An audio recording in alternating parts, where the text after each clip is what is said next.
Այս ամենին մենք հակադրելու ենք ինքնիշխան խաղաղության կառուցման մեր մոդելը։ Խաղաղության կուսակցությունը մենք ենք եւ այդպիսին ենք եղել ի սկզբանե։ Մենք միշտ էլ ասել ենք, որ պետք է կարգավորել հարաբերությունները Ադրբեջանի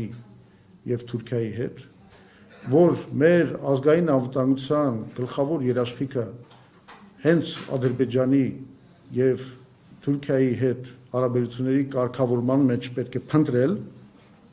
եւ մենք շատ արդյունավետ ենք գործել այդ ուղղությամբ։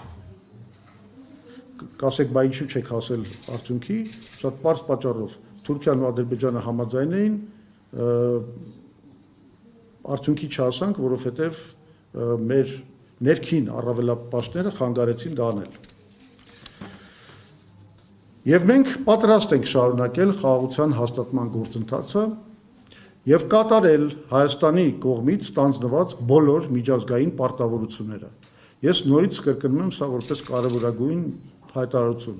Մենք պատրաստ ենք շարունակել խաղաղության հաստատման գործընթացը եւ կատարել Հայաստանի կողմից ստանձնված բոլոր միջազգային պարտավորությունները։ Այսինքն Ադրբեջանի եւ Թուրքիայի հետ խաղաղության հաստատումը եւ հարաբերությունների կարգավորումը լինելու է մեր գլխավոր առաջնահերթությունը։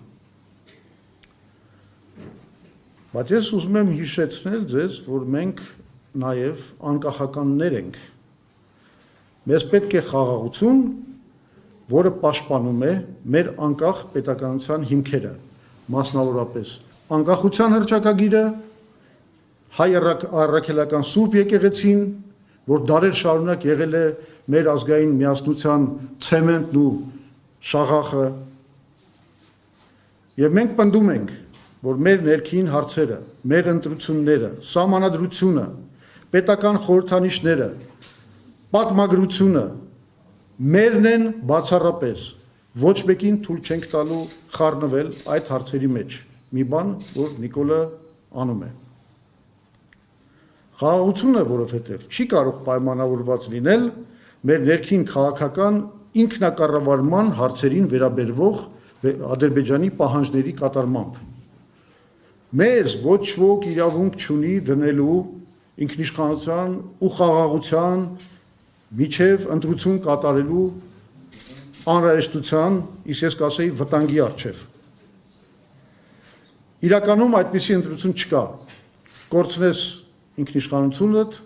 կկորցնես նաև խաղաղությունը։ Մենք անկախական ենք նաև այն իմաստով, որ արևմտամետ չենք, ռուսամետ չենք, եւ մենք համարում ենք, որ պետք է համագործակցել ամբողջ աշխարհի հետ։ Իդեպ, ով որ կասկածում է մեր արտահայտված դիրքորոշումների վրա, խորհուրդ կտամ կարդալ մեր վերջին համագումարում ընդունված բանաձևը, որտեղ մենք բացահայտ խոսում ենք սրա մասին։ Իրականում, եթե ուզում եք, ես այսպես կձևակերպեի, մենք եւ արևմտամետ ենք, եւ ռուսամետ ենք, եւ իրանամետ ենք, եւ չինամետ ենք, եւ ադրբեջանամետ ենք, եւ թուրքամետ ենք, մենք բոլոր եւ ճապոնամետ ենք, մենք բոլորի հետ պատրաստ ենք գործ ունենալ, եթե իրենք գալիս են այստեղ ներդրումներով, գալիս են այստեղ նորմալ համագործակցության պլաններով եւ ոչ թե գալիս են իրենց աշխարհակահական նկարտումների համար պայքարում Հայաստանը որպես կռվադաշտ օգտագործելու նպատակով։ Այդ դա մենք թույլ չենք տա։ Մենք մեր նախընտրական ծրագրի հիմքում դնելու ենք նաև այդ Հայաստանը որպես կամուրջ ամբողջ աշխարհի հետ համագործակցող կամուրջ լինելու մոդելը։